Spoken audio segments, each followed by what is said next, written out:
नमस्कार दोस्तों। अगर आप यूपी ट्रिपल एससी का जो 13 अप्रैल को असिस्टेंट स्टोर कीपर और दूसरा पेपर सचिव ग्रेड 3 का है, उसके लिए शॉर्ट लिस्ट हुए हैं और उसका पेपर देने जा रहे हैं। वीपीओ का पेपर देने जा रहे हैं। अगर 27 अप्रैल को आप शॉर्ट लिस्ट हुए हैं तो मेरी इन बातों को ज़रूर आप ध्यान में रखिए, जिससे आप ज़्यादा से ज़्यादा नंबर आप परीक्षा में प्राप्त कर सकते हैं। तो और दूसरी चीज़ कि प्रैक्टिस सेट में अगर आप प्रैक्टिस सेट कर रहे हो और प्रैक्टिस सेट में अभी भी ज़्यादा नंबर नहीं आप गेन कर पा रहे हो, तो आपको क्या करना चाहिए, ये दो विषय पे आज हम चर्चा करेंगे। पहले तो टॉपिक ये है कि हमें क्या करना चाहिए कि ज़्यादा से ज़्यादा नंबर उठे। तो देखिए, यूपी ट्रिपल एससी के इस समय जितने भी पेपर हुए हैं प्रेजेंट टाइम में, जो पास्ट में पेपर हुए हैं उसको आपको एनालिसिस ज़रूर करना चाहिए, जिससे कि आप परीक्षा में अच्छे अंक प्राप्त कर सकें। पेपर एनालिसिस से फ़ायदा ये होता है, कुछ लोग करते क्या हैं कि यूट्यूब पर जो वीडियो पेपर एनालिसिस का जो होता है उसको देखते हैं और फिर उसको छोड़ देते हैं। ऐसे आपको नहीं करना है, आपको सारे पेपर को निकालना है। अगर जितने भी पेपर हुए हैं, जैसे कि मैं एक बार पढ़ दे रहा हूँ कि जूनियर असिस्टेंट क्लर्क का पेपर हुआ है, सहायक लेखाकार का पेपर हुआ है, और दंत चिकित्सा अधिकारी का पेपर हुआ है, एक्सरे टेक्नीशियन का पेपर हुआ है, होम्योपैथिक भेषजिक का पेपर हुआ है, नेत्र परीक्षण अधिकारी का पेपर हुआ है, कनिष्ठ विश्लेषक औषधि का पेपर हुआ है। इन पेपर को आप क्या करिए कि इस पेपर को निकाल लीजिए। जितने भी यूपी स्पेशल और कंप्यूटर का जो पेपर है, जो पार्ट्स है, उसको आप निकाल लीजिए। उसका आप अगर पेपर निकाल के उस पेपर को सॉल्व करेंगे तो मुझे लगता है कि आपको ज़्यादा फ़ायदा मिलेगा। और यही तरीका भी होता है। होता क्या है कि हम यूट्यूब पर जाकर वीडियो देख लेते हैं और पेपर को सलूशन को देख लेते हैं।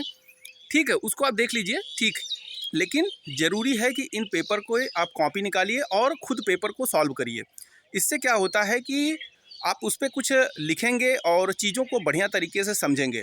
तो आपको पेपर एनालिसिस बहुत ज़रूरी है करना। इससे क्या होगा कि आप जो भी टॉपिक आपका कवर नहीं हो पा रहा है उसको आप कवर कर ले जाएंगे। इसका यही पेपर एनालिसिस का यही फ़ायदा होता है। तो आपको कॉपी तो ज़रूर निकालना चाहिए। दूसरी चीज़, अगर आपको प्रैक्टिस सेट में ज़्यादा नंबर आप नहीं उठा पा रहे हैं तो इसके लिए चिंता का विषय नहीं है। प्रैक्टिस सेट में ज़्यादा नंबर कोई गेन करता है तो इसका ये मतलब नहीं है कि वो बहुत अच्छी तरीके से तैयार है।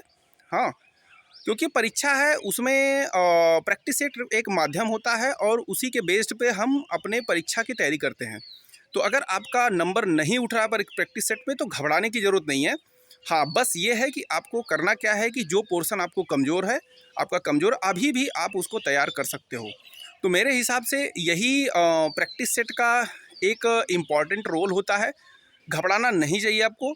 इस समय धैर्य, संयम के साथ और एक सही रणनीति के साथ और ईमानदारी के साथ अगर आप परीक्षा में लगे रहेंगे, 100% सफलता मिलेगी।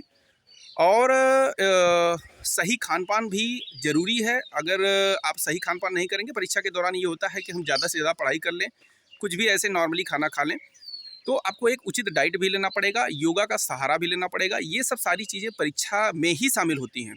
इसलिए मुझे लगता है कि आपको ये सारी चीज़ों को करना चाहिए। दूसरी चीज़, प्रैक्टिस सेट डेली अगर हो सके तो आप सॉल्व कर सकते हैं, लेकिन उसका पूरा सलूशन बहुत ज़रूरी है। पूरा सलूशन मीन्स कि आप पेपर सॉल्व किए, उसके बाद आपको उस पर कम से कम 1 घंटा उसको देना है कि कौन सा क्वेश्चन हमने गलत किया है, और उसको पीछे जाके जो भी मार्केट में प्रैक्टिस सेट उपलब्ध है उसको देखना है। इस तरह से आप जो जितने भी पेपर सामने हैं उसमें अच्छा स्कोर कर सकते हैं।